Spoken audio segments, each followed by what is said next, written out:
Кыргыз жарандарынын персоналдык маалыматтары кандай сакталып жатат? Мамлекет аларды коопсуз сактоо жаатында кандай иштерди алып барууда жана алдыда кандай иштерди жасоо зарыл? Ушул маселеге арналган семинар Бишкекте болуп өттү.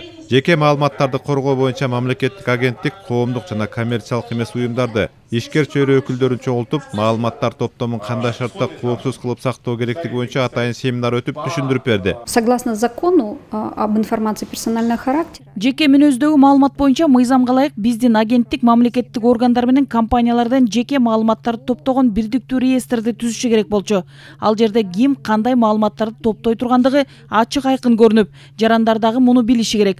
Биз бул жолку жыйынга бизнес өкүлдөрүн чакырып, реестрге түшө турган маалыматтарды кантип туура толтуруу керек, эмне маалыматтарды киргизүү зарыл дегендерди түшүндүрүп айтып жатабыз.